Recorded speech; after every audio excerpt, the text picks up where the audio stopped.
Ladies and gentlemen, welcome to the third of the electronics sourcing live debates for Electronica 2010.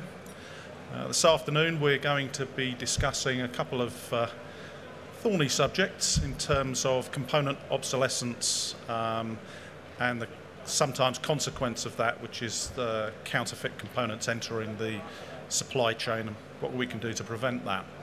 My name is John Barrett. I'm the editor of Electronics Sourcing magazine.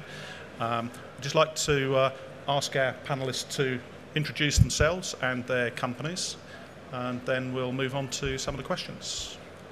Hi, I'm Jim Magee. I'm the president of America 2 Electronics. We're a 21-year-old company. I've been with America 2 16 years. Mark Rinehart. Mark Rinehart. I'm the managing director of Whitehorse Laboratories, independent testing lab based in Shenzhen and Hong Kong in China. Here, courtesy of Rebound Electronics, as their quality control partner in Asia, they asked me to sit on the panel in their place, as some of these topics are more particular to the work that we're doing here in Shenzhen. Okay, thanks, guys.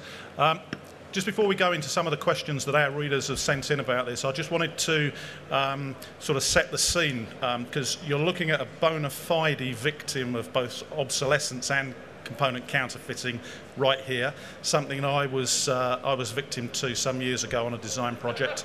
I was designing a motor control circuit. We were short of a couple of power MOSFETs on a bill of materials that we were working towards. I broke all the rules. I got everything wrong. I went to an auction from a non-authorised resource, bought some components. They functioned up until the point that they caught fire. They were original devices, but unfortunately they were R&D components. They shouldn't have entered the supply chain. They did. And the reason I ended up in that position was that I pretty much got everything wrong. I didn't ask the right questions of the right people.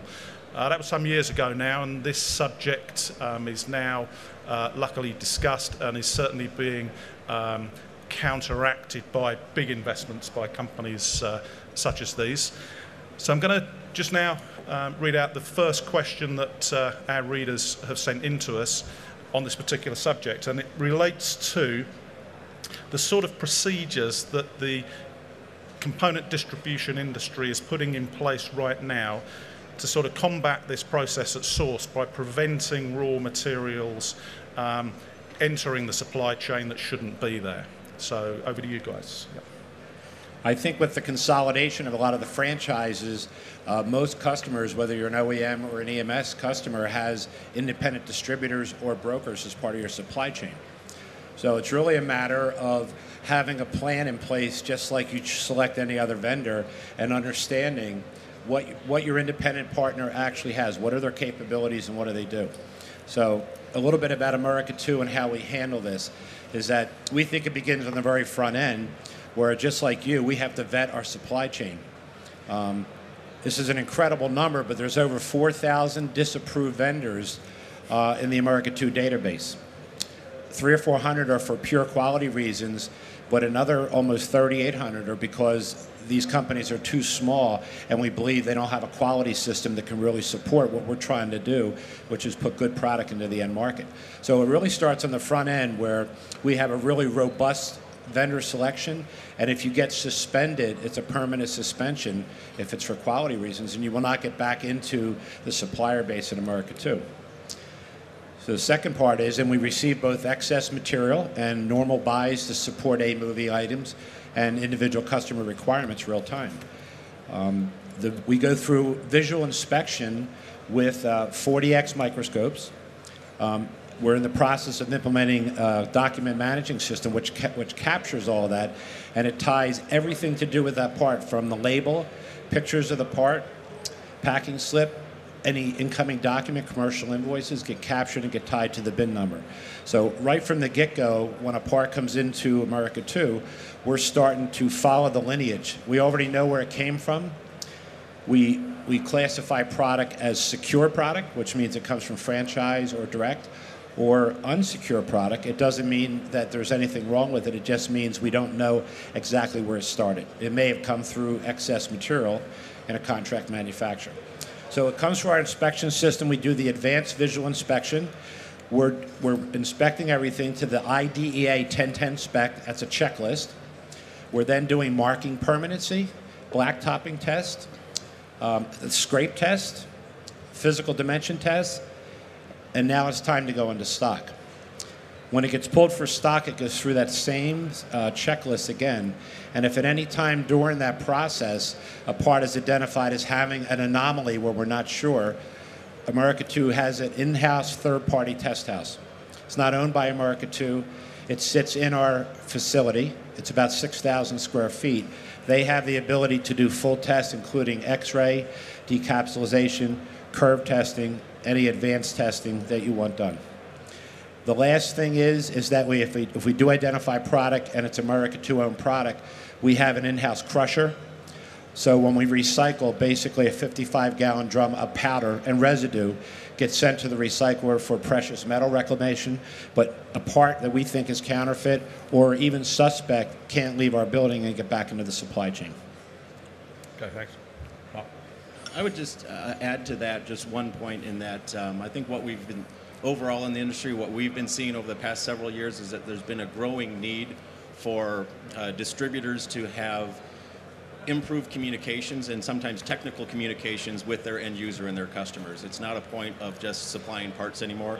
There's a lot, particularly when it comes to counterfeiting, there's a lot of requirement to communicate, coordinate, and cooperate with your end user and their component engineers, because a lot of times they have the information required to determine whether the components that you're prepared to source are counterfeit or not. So I think that's a trend that we have seen over the last several years in terms of the need for improved communication with end users. Okay, thanks, Mike. The next question, which follows on naturally from this, is that in terms of counterfeit processes or technologies, are getting cleverer all the time. So really it's an opportunity now just to ask what sort of technologies are being put in place to keep the distribution industry at least one or two steps ahead of any counterfeiters that are out there.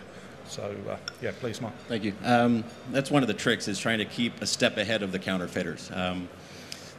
There's what we would recommend is a standard process flow of what Jim was talking about with the receiving inspection, the visual inspection processes, including scrape testing, marking permanency testing.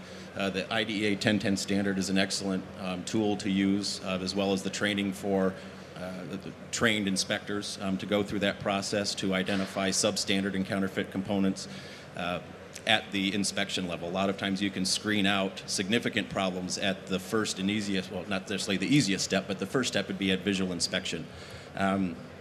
Advanced processes would follow on from that, such as decapsulation, X-ray analysis, lead-free and solderability testing. There have been some trends recently for newer technologies, such as CSAM, to identify delamination in components that are very specific to date codes and lot codes. Those are newer technologies that are being used and are just starting to come into the mainstream. And then following from that would be electrical testing. Electrical testing can start from the base level of pin verification, where you're looking for opens and shorts. I think a lot of us have seen what we would refer to as dummy parts. They're plastic and pins, but there's actually nothing inside of it. That's an excellent test to determine for that pin verification, up through functional testing. If we, for example, on a decapsulation, we may identify that it is an analog devices component from a specific product family, but we don't know which product number it is within that family. So you can use electrical testing to verify which product number that device actually is, with the absence of traceable die markings, or die markings traceable all the way to the manufacturer.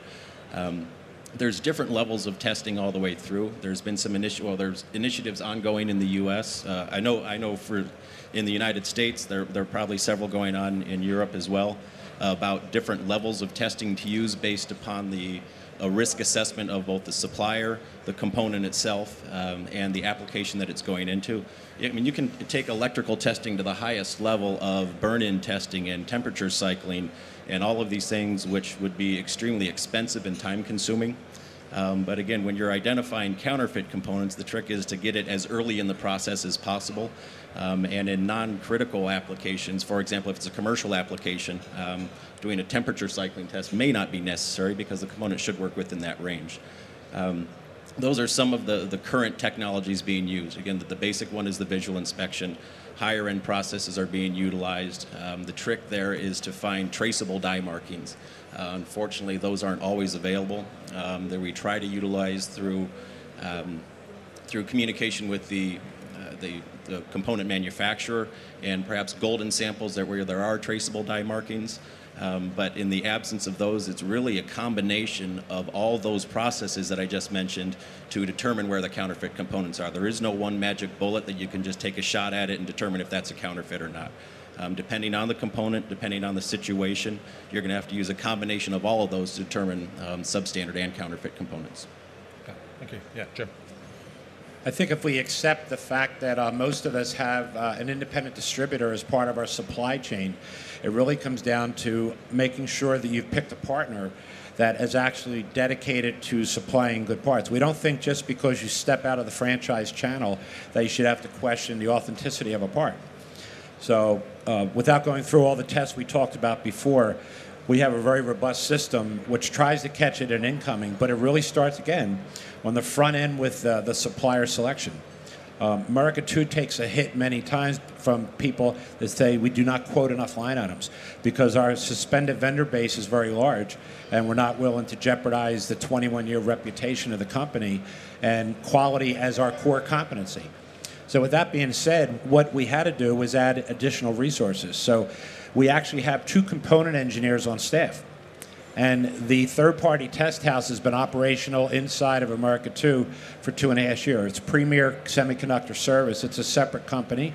They basically give free rent, and instead of going down to the UPS truck and receiving, when it comes through final inspection in America 2, it gets walked over and put into their process. Individual customers have targeted a quality plan, which they're comfortable with, that says when it goes to Premier, we would like this test, this test, this test.